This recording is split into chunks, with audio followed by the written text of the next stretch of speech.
बिस्मिल्लाहिर्रहमानिर्रहीम।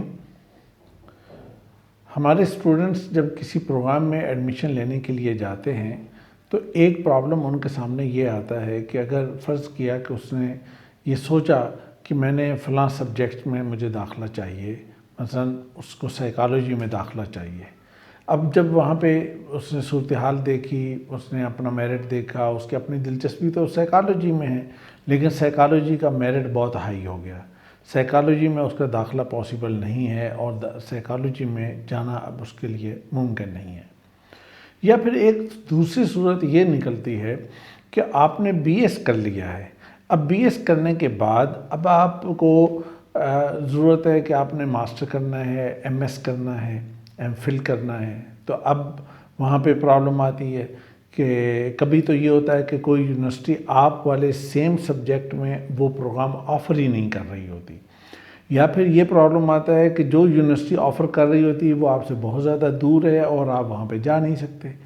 और एक तीसरी उसकी शक्ल ये भी होती है कि आपका मेरिट नहीं बन पा रहा होता, या कोई और इस तरह की कोई रीज़न बन जाती है। या फिर ये होता है कि उस टाइम तक आपका अपना माइंडसेट बदल जाता है और आपका अपना माइंड चेंज हो जाता है। आप कहते हैं कि अच्छा, मैंने साइकोलॉजी में बीएस तो कर लिया, लेकिन अब आगे मुझे कुछ और चीज़ लेनी है और किसी और साइड पे निकलना चाहिए। अब ये जो दो तरह की सूरत हाल मैंने आपके सामने रखी हैं, इसका सलूशन क्या हो सकता है और इसका हल क्या हो सकता है। मैं आज आपके साथ जो बात करने जा रहा हूँ वो यही चीज़ है कि अगर फ़र्ज़ किया कि आप साइकोलॉजी में जाना चाहते हैं या आपने साइकोलॉजी में बीएस कर लिया है, तो इस सूरत में आपके पास वो अल्टरनेटिव्स क्या हो सकते हैं कि जिनमें आप जा सकते हैं या आपको जाना आपके लिए मुनासिब हो सकता है। इसमें सबसे पहली जो चीज़ है वो है एजुकेशन, कि मसलन आप एजुकेशन के फील्ड में जा सकते हैं। तकरीबन तमाम यूनिवर्सिटीज़ के अंदर एजुकेशन डिपार्टमेंट मौजूद होता है। Institute of education and research के नाम से होता है, या फिर बराह रास्त डिपार्टमेंट ऑफ एजुकेशन होता है। इसी तरह से यानी नाम कोई भी हो, लेकिन आपको एजुकेशन डिपार्टमेंट की या एजुकेशन की डिग्री की फैसिलिटी आपको बीएस लेवल पर भी मिलेगी और एमएस लेवल पर भी मिलेगी। और इसमें दूसरी चीज़ ये है कि अगर आपका शौक़ साइकोलॉजी का है या अगर आपका एप्टीट्यूड साइकोलॉजी का है, तो वही एप्टीट्यूड और बहुत सारी चीज़ें थोड़े बहुत फ़र्क के साथ आप एजुकेशन के अंदर एडजस्ट कर सकते हैं। एजुकेशन की अगर आप टीचिंग की लाइन में जाएंगे तो भी, एजुकेशन की अगर आप काउंसलिंग की लाइन में जाएं तो भी, एजुकेशन में अगर आप करिकुलम की साइड पर जाएं तब भी, और इसी तरह अगर आप एजुकेशन में बिज़नेस साइड पर, एडमिनिस्ट्रेशन की साइड पर या वर्किंग की साइड पर अगर आप जाते हैं तो तब भी आपको साइकोलॉजी का अगर आपका शौक़ है या साइकोलॉजी के हवाले से अगर आप बहुत ज़्यादा कंसर्न हैं तो आप बहुत ज़्यादा उससे दूर नहीं जाएंगे। तो ये आपके लिए एक बहुत अच्छा ऑप्शन होगा और जॉब अपॉर्चुनिटीज़ के लिहाज से भी ये बहुत खुला और बड़ा वाइड एक ऑप्शन आपको मिलेगा। इसके बाद एक दूसरा फील्ड जो एक बड़ा कुछ नया फील्ड भी है और इस लिहाज से ज़रा बेहतर भी है, वो है क्रिमिनोलॉजी। क्रिमिनोलॉजी एक ऐसा फील्ड है कि अगर आप साइकोलॉजी की जगह पर उसे आप ले लेते हैं तो उसमें ये क्रिमिनोलॉजी बुनियादी तौर पे होता है कि जो वाइट कॉलर क्राइम्स होते हैं उनकी इन्वेस्टिगेशन के लिए जो लोग सर्च करते हैं, जो उसके पीछे जाते हैं, जो उसकी सारी इन्वेस्टिगेशन करते हैं, ये वो लोग होते हैं जिन्होंने क्रिमिनोलॉजी पढ़ा होता है। क्रिमिनोलॉजी में बेसिकली साइकोलॉजी, सोशियोलॉजी और लॉ, ये तीनों चीज़ों का मिक्स होता है। तो आप इसको भी ले सकते हैं। और आप अगर एमएस की साइड पर जा रहे हैं तो आप लाजिमन आप इसको ले लें और इसमें जॉब अपॉर्चुनिटीज़ बहुत अच्छी हैं और आपके लिए जो नए नए प्रॉस्पेक्ट्स भी आपके लिए निकल आएंगे। और तीसरा एक फील्ड जो है वो है सोशल वर्क का, यानी आप अगर सोशल वर्क में आप जाएं या फिर इसी तरह एक होता है डेवलपमेंट स्टडीज़, आप उसमें जाएं। ये वो फील्ड है कि जो सोसाइटी के अंदर वेलफेयर का काम किया जाता है, कि जिसमें लोग मुख्तलिफ कम्युनिटी बेस्ड जो ऑर्गेनाइजेशंस हैं उनके लिए काम करते हैं, या जो गवर्नमेंट के अपने इदारे होते हैं वो भी इसमें काम करते हैं।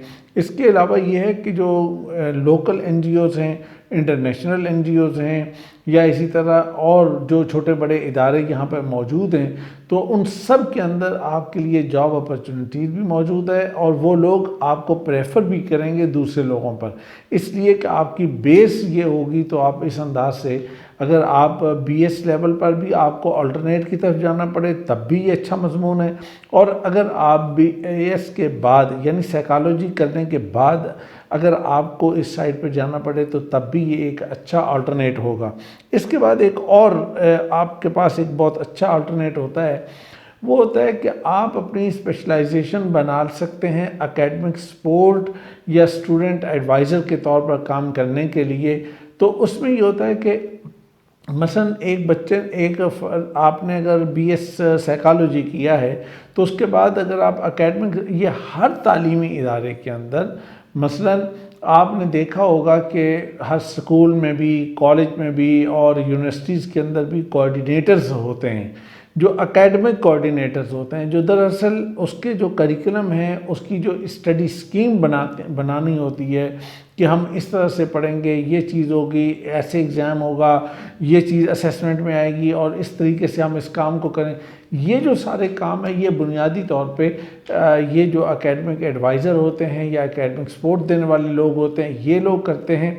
और अगर आप इसको अपना अल्टरनेट के तौर पे लेते हैं, और फिर इदारों के अंदर या बड़े इदारों के अंदर, यूनिवर्सिटीज़ के अंदर भी, कॉलेजेस के अंदर भी स्टूडेंट एडवाइज़र भी मौजूद होते हैं, तो आप उस साइड पर भी आप जा सकते हैं और उसमें आप एक बहुत अच्छे और एक कामयाब एडवाइज़र के तौर पे आप अपने आप को प्रूव कर सकते हैं साइकोलॉजी की बेस पर। इसके बाद एक और चीज़ है कि जिसको आप डायरेक्टली आप काउंसलिंग में जा सकते हैं। मतलब काउंसलिंग की आप डिग्री कर सकते हैं, आप एजुकेशन में जाके भी काउंसलिंग में आ सकते हैं, और डायरेक्ट काउंसलिंग में आप डिग्री भी कर सकते हैं, आप पोस्ट ग्रेजुएट डिप्लोमास भी कर सकते हैं, और आप उसके अंदर ये चीज़ करके और प्रैक्टिकली आप काउंसलिंग को ही अपना एक प्रोफेशन बना सकते हैं। और उसके नतीजे में आप पता नहीं हज़ारों क्या लाखों बच्चों की, लाखों लोगों की, इंसानों की ज़िंदगियों को बनाने वाले होंगे, और एक बहुत अच्छा और बेहतरीन आप काम करने वाले होंगे, और आपके पास अपना काम करने की अपॉर्चुनिटी भी होगी। गवर्नमेंट इदारों के अंदर भी अब इसके लिए वैकेंसीज़ मौजूद हैं, इसी तरह प्राइवेट इदारों में भी मौजूद हैं, और आप एक बेहतर तौर पे अपने आप को मनवा भी सकते हैं। और एक और चीज़ है, वो है पब्लिक हेल्थ। अगर आपने साइकोलॉजी की डिग्री की है तो आप MS पब्लिक हेल्थ में भी कर सकते हैं। पब्लिक हेल्थ की तरफ अगर आप जाएं तो पब्लिक हेल्थ क्या होती है, वो ये है कि आप कम्युनिटी बेस्ड जितनी मेडिकल की एक्टिविटीज़ होती हैं वो पब्लिक हेल्थ डिपार्टमेंट करता है, और जिन लोगों ने पब्लिक हेल्थ की डिग्री की होती है वो करते हैं। और इसके लिए MBBS डॉक्टर्स भी ये डिग्री करते हैं, फार्मासिस्ट भी ये डिग्री करते हैं, इसी तरह साइकोलॉजिस्ट भी ये डिग्री करते हैं, और कई और लोग भी डिग्री करते हैं। और इन सब के लिए गुंजाइश होती है, और गुंजाइश की सूरत यह है कि गवर्नमेंट में भी गुंजाइश होती है और प्राइवेट सेक्टर में भी गुंजाइश होती है। और इसी तरह आप अगर नेशनल और इंटरनेशनल NGOs में जाएं तो वहाँ पर भी गुंजाइश होती है, और अगर आप अपने तौर पे कोई एक काम करना चाहें तो वहाँ पर भी गुंजाइश मौजूद होती है। तो इस लिहाज से कि ये बहुत अच्छा और एक बेहतरीन एक अल्टरनेट के तौर पे आपके हाथ आए। मैंने आपको साइकोलॉजी के हवाले से 6 बड़े और अच्छे अल्टरनेटिव्स आपको मैंने बताए।